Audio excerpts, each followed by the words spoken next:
passé, j'ai pu, grâce à Fiona, apprendre la beauté du livre que vous aviez créé, justement pour dire, voilà, aussi, entre des hommes de votre génération, il y a des choses qui se passent de l'ordre de l'amitié.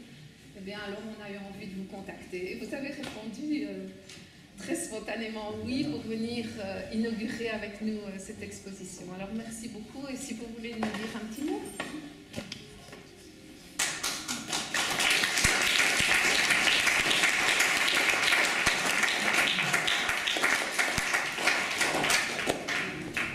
Hello, Chaim. How are you? Very nice. Hello, Fiona. I'm so happy to see you today again. Je vais parler en français.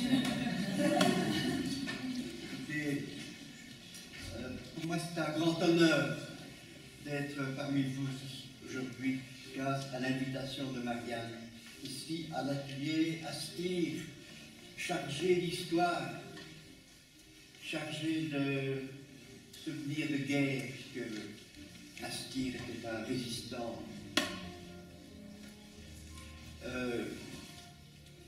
Je n'avais pas prévu de prendre la parole aujourd'hui, mais je viens de prendre quelques notes, si vous permettez, très rapidement, pour vous dire que vous connaissez mon histoire, je ne vais pas la raconter, vous savez ce qui m'est arrivé pendant la guerre. Comme la famille de Chaim, sa famille était dans une petite ville en Pologne qui s'appelait Briansk, et toute la population juive a été exterminée. La même chose pour moi, mon père était dans un petit village en Pologne,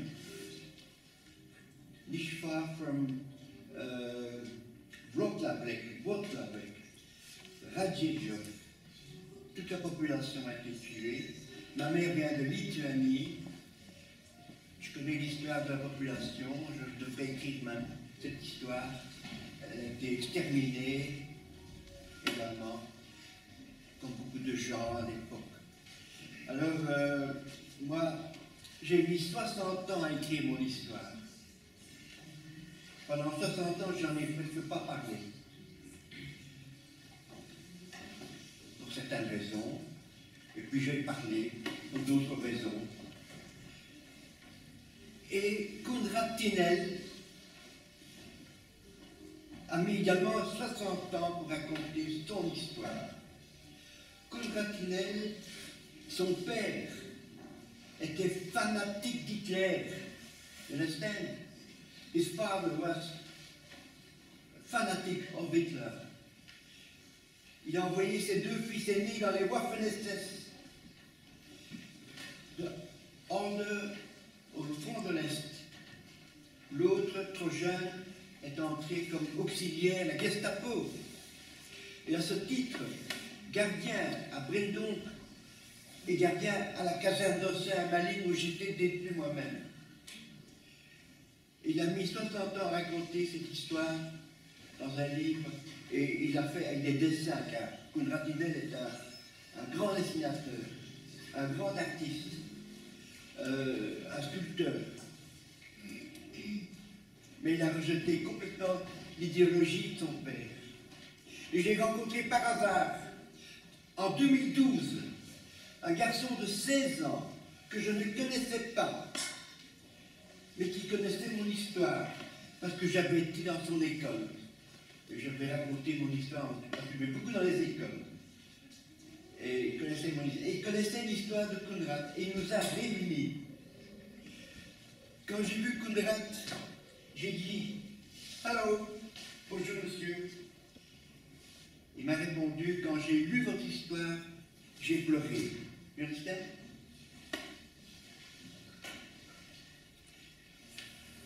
Et j'ai répondu, les enfants des nazis ne sont pas coupables. C'est la même histoire que Chaim et Harry. Les enfants, Harry était un enfant, il n'en peut rien. Et ça n'a pas empêché l'amitié entre eux. Et ça n'a pas empêché l'amitié entre Konrad et moi. Nous en avons fait un livre qui s'appelle « Enfin libéré ». Moi j'ai écrit, lui, il a dessiné. On était deux enfants écrasés par une guerre que nous ne comprenions pas. Mais chacun d'un côté de la barrière. Moi du côté des victimes et lui du côté des bourreaux. Grande amitié. Maintenant je peux dire, Conrad maintenant, c'est plus qu'un ami, c'est mon frère. More than a friend, he is my brother. I like him. Un grand ami. Comme c'était deux grands amis, Harry et Raïm. Et puis un beau jour, début 2013, il m'a dit, mon frère, connais ton histoire, il veut te voir.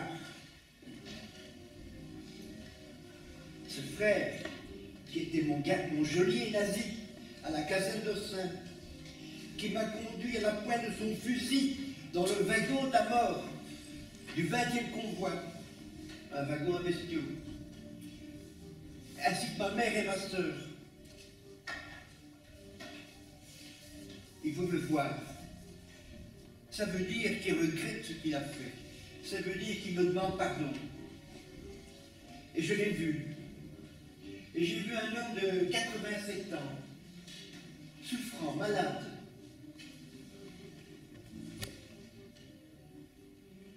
qui me suppliait. He implored me. He asked me forgiveness. Il me demandait pardon. Il me disait, je suis vieux, je suis malade, il avait 87 ans. Je vais mourir. J'ai besoin de votre pardon. Alors je l'ai pris dans mes bras. On s'est étreint. Tout le monde pleurait. Moi le premier parce que je suis très émotif. Et on n'a pas dit un mot. Je lui ai pardonné. Quelque temps après, Conrad m'a dit, mon frère m'a dit que c'était le plus beau jour de sa vie.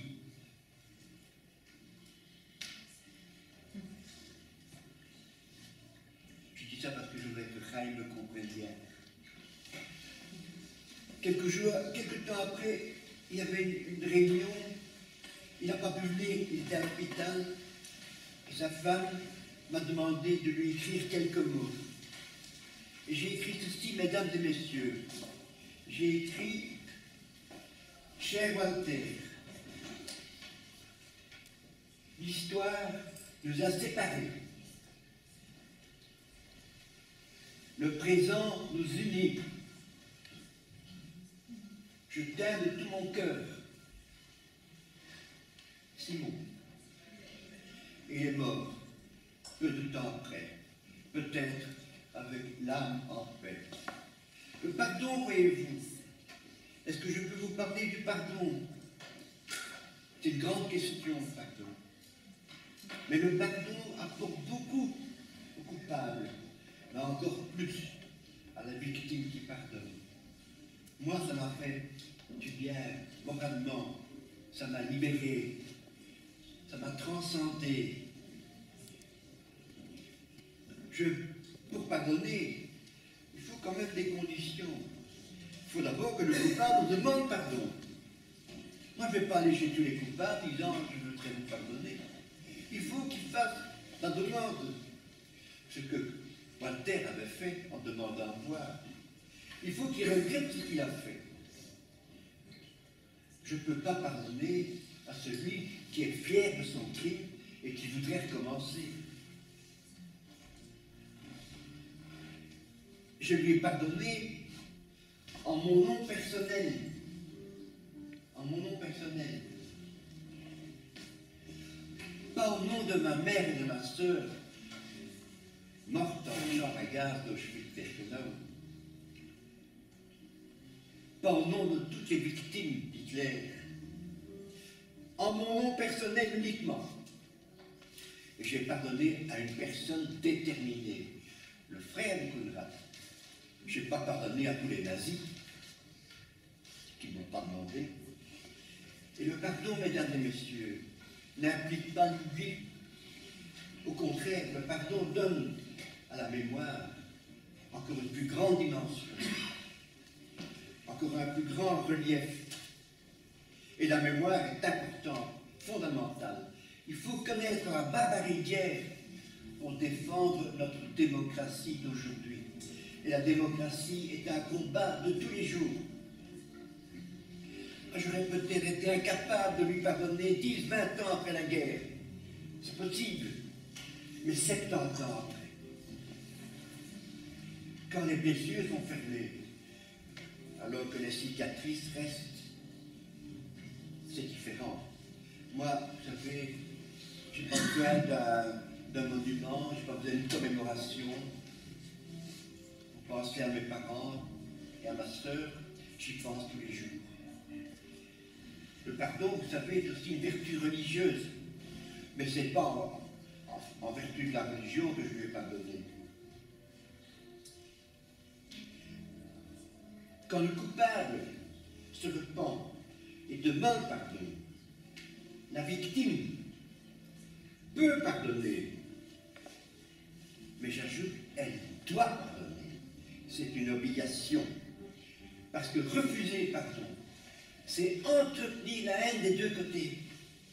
Et la haine est une maladie que je n'ai pas. Parce qu'il y a des gens qui veulent séparer les hommes en deux camps ennemis. D'une part, les enfants et descendants des victimes, et d'autre part, les enfants descendants des coupables. Et séparer à jamais. Il y a des gens comme ça. Mais ça, c'est vraiment séparer les hommes en deux camps.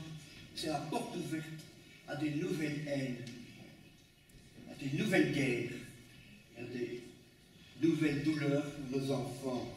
Donc il ne faut pas séparer les hommes, il faut les rapprocher. Et Caïn l'a fait spontanément. C'est normal. Il y a des gens qui disent, moi je ne pourrais pas pardonner. Moi je connais des gens, j'ai une grande amie, sa mère a été déportée. Elle m'a dit, moi je ne pourrais pas pardonner. Oui, mais attention. Mais si c'est une parole en l'air et générale, ces gens qui disent ça, jamais personne n'est venu leur demander pardon.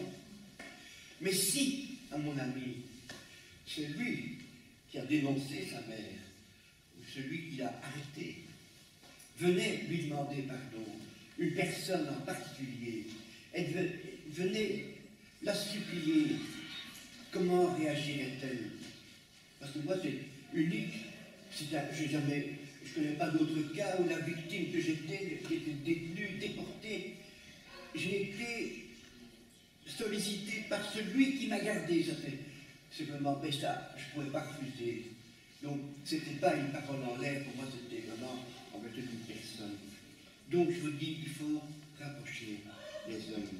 Et je vais terminer en vous disant une chose à laquelle j'ai découvert il n'y a pas longtemps. Je suis certain qu'un jour, les Israéliens et les Palestiniens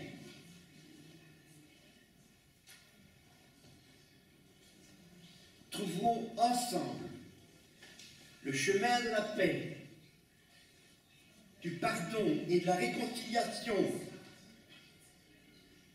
comme ça s'est passé en Afrique du Sud après l'apartheid. Je suis certain que ça viendra un jour. Quand, je ne sais pas, ça va peut-être encore durer longtemps, mais un jour ça viendra. Merci.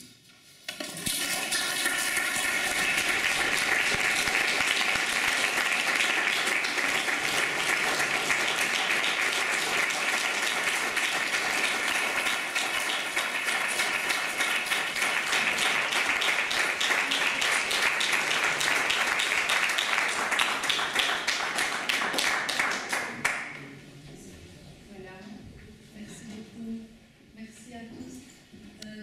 Je voudrais peut-être